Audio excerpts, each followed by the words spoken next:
আসসালামু আলাইকুম। আজকে আমরা শিখব ভাষা আন্দোলন ও মুক্তিযোদ্ধা বিষয়ক সাহিত্য, নাটক, উপন্যাস।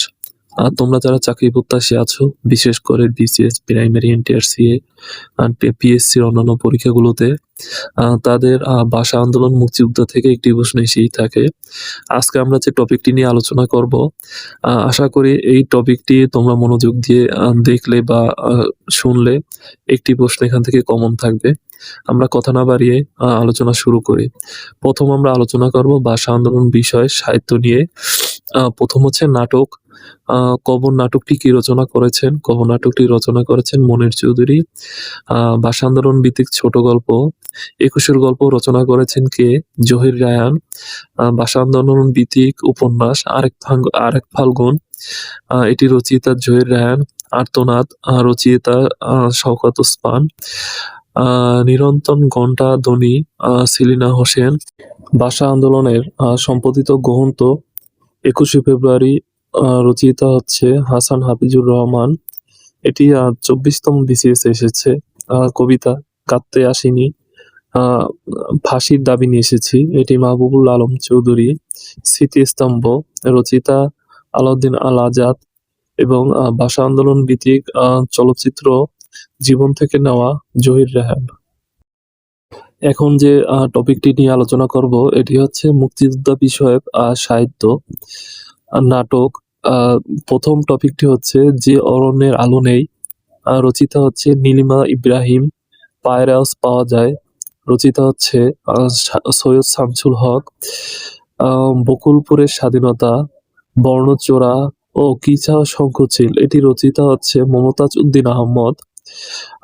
নরকের লাল গোলাপ, আলাউদ্দিন আল আজাদ। প্রতিদিন একদিন, সৈয়দ আহমদ। ফেরি আসছে, রচনা হচ্ছে রণেশ দাশগুপ্ত। পরের টপিকটি হচ্ছে মুক্তিযোদ্ধা বিষয়ক উপন্যাস, রাইফেল রোটি আওরাত। এটি রচিত হচ্ছে আনোয়ার পাশা। এটি ২৪তম বিসিএস এসেছে। নিষিদ্ধ লাবণ্য, নীল দর্শন, সৈয়দ শামসুল হক। জান্নাম হইতে বিদায়, দুই সৈনিক, নেকড়ে অরণ্য, জলাঙ্গি। এটির রচিত হচ্ছে শওকত ওসমান। যাত্রা, এটি রচিত হচ্ছে শওকত আলী। শওকত ওসমান এবং শওকত আলী, এগুলো একটু ভালো করে খেয়াল রাখতে হবে, কারণ পরীক্ষায় প্রশ্নগুলো এমন ভাবে হয়, শওকত ওসমানও দিতে পারে, শওকত আলীও দিতে পারে। যেমন যাত্রা, এই উপন্যাসটির লেখককে শওকত ওসমান বা শওকত আলী দিতে পারে। সেখানে আমাদের খেয়াল রাখতে হবে যাত্রা লেখককে, তারপর জানাম হইতে বিদায়, দুই সৈনিক, নেকড়ে অরণ্য, এগুলো লেখককে, এগুলো ভালো করে খেয়াল রাখতে হবে। আগুনের পরশমণি, এটি ২৪তম বিসিএস এসেছে। জ্যোৎস্না, জননীর গল্প, অনিল বাগচি একদিন, শ্যামল ছায়া। রচিত হচ্ছে হুমায়ুন আহমেদ। হাঙ্গর নদী গ্রেনেড, যুদ্ধ, এটি রচিত হচ্ছে সেলিনা হোসেন। ফেরারি সূর্য, রচিত হচ্ছে Rabeya Khatun. A golden age, রচিত হচ্ছে তাহমিমা আনাম।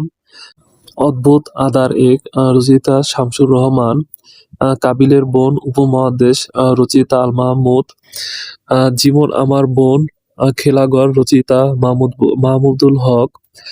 একটি কালো মেয়ের কথা, ১৯৭১ সাল। এটি ৪১তম বিসিএস এসেছে। এটি রচিতা হচ্ছে তারাশঙ্কর বন্দ্যোপাধ্যায়।